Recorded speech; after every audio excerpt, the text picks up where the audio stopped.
Друзья, всех приветствую на канале. Сегодня мы с вами будем смотреть и слушать комбики серии HA от компании Behringer.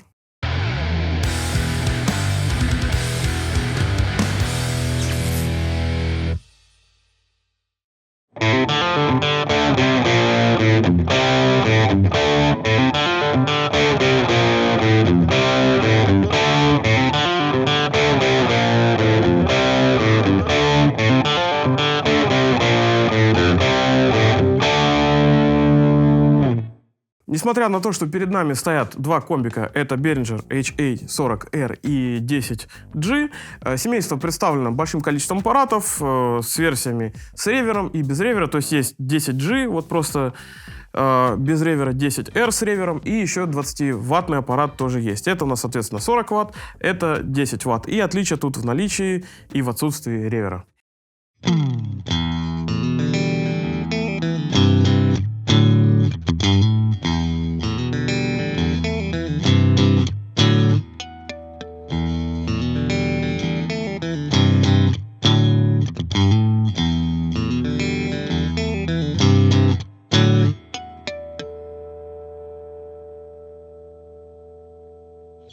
Итак, давайте посмотрим внимательно на комбики, что тут есть по входам, выходам, ручкам, что вообще тут на борту.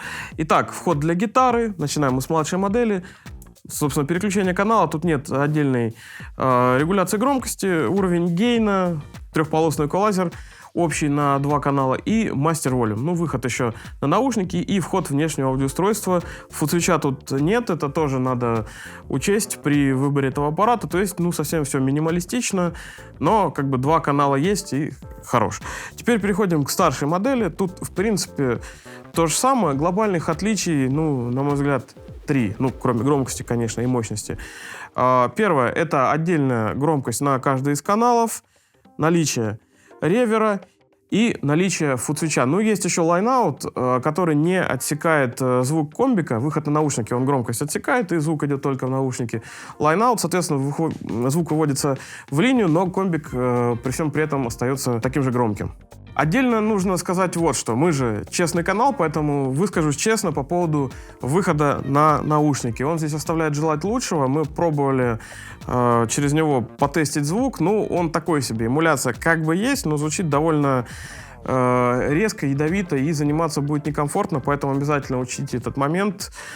Через выход на наушники я бы заниматься не стал.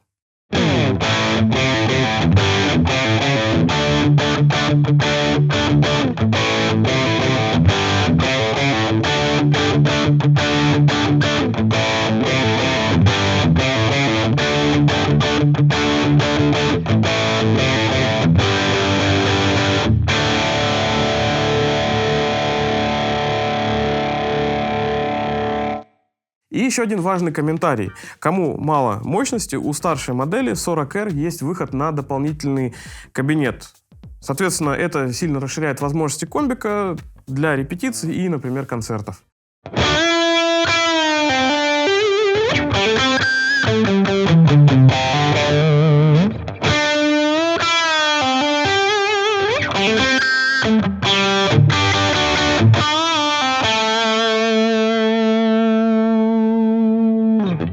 В целом, по общему впечатлению, эта линейка комбиков напомнила также уже легендарную линейку Marshall MG. Я сам в прошлом пользовался комбиком MG15 и, соответственно, вспоминаю прям все вот эти вот два канала, общую эквализацию на два канала, ревер, ну и характер звука достаточно похожий, надо сказать.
Ну что ж, пишите все, что думаете об этих комбиках. Ну и, как обычно, ставьте лайки, подписки, колокольчики. И до встречи в новых обзорах. Всем пока.